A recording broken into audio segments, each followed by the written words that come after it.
The lesson. Oh yeah. So then you've come here at 13. Yep. At some point you've started getting into the dumb shit.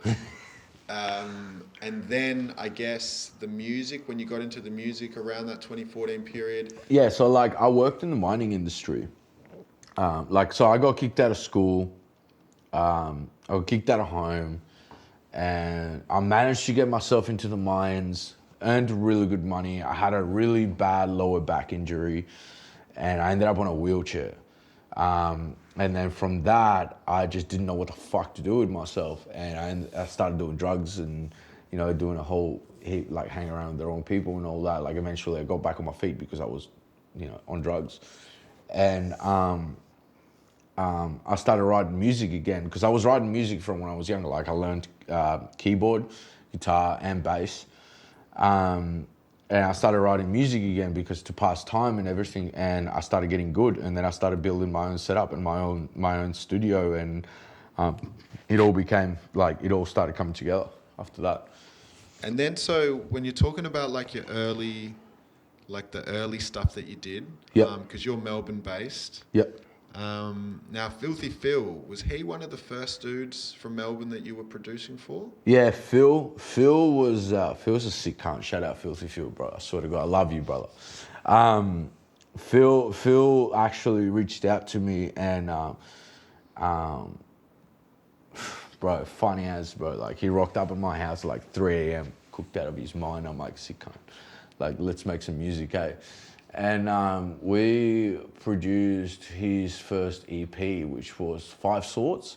And that was back in the LMG days. So like I was already like doing shit with like LMR and LMG at LMG Studios with like Manazil and Grilly and all that.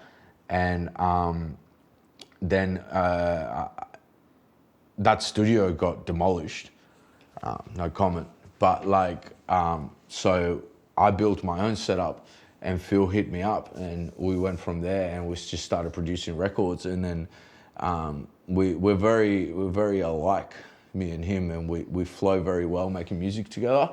So we just started making music.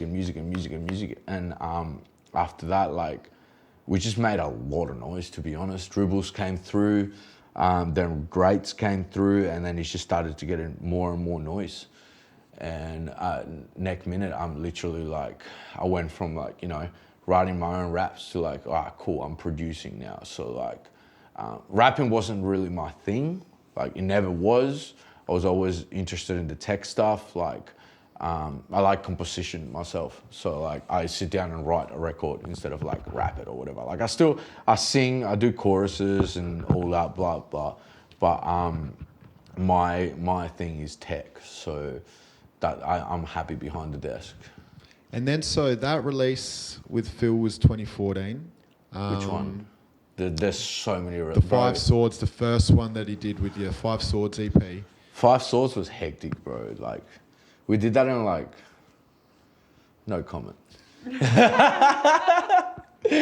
Like dead ass, it was just like some stupid ass nights. It was some stupid ass days. We were young, but like the music's great. The music's absolutely great.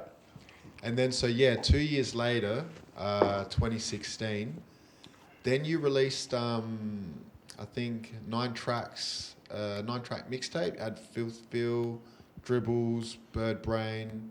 Oh yeah. There's. I started pumping out mixtapes with all the artists that I was working with.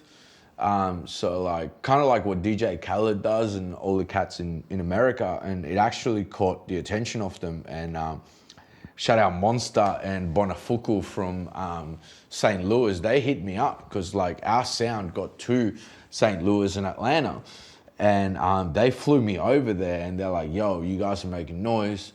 Like, let's do some shit." And that's when it all really begun. And I went over to St. Louis, Atlanta, Memphis. I started producing with some of the greatest that there is in trap music. And I brought that back to the boys. And I'm like, yo, like, I've got all the right shit to do it right now. I've got like, these guys like pretty much trained me. Like they showed me all the ropes and everything, like Young Jinx, Sailor Blue, Manager Mark, all of them. I went to Plug Life Studios, which is one of 808 Mafia studios, and the Temple Recording Studios, where they toured me around St. Louis, and that's when they showed me all the ropes. And I brought that back to the boys, and that's when we kicked off, and we started making Filthy Phil's music bigger.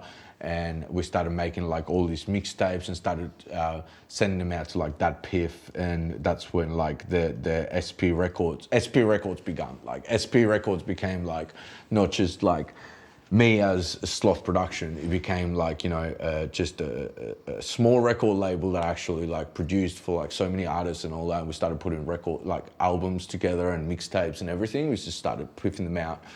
And they went places. They actually did. And I think I did about 4 of them.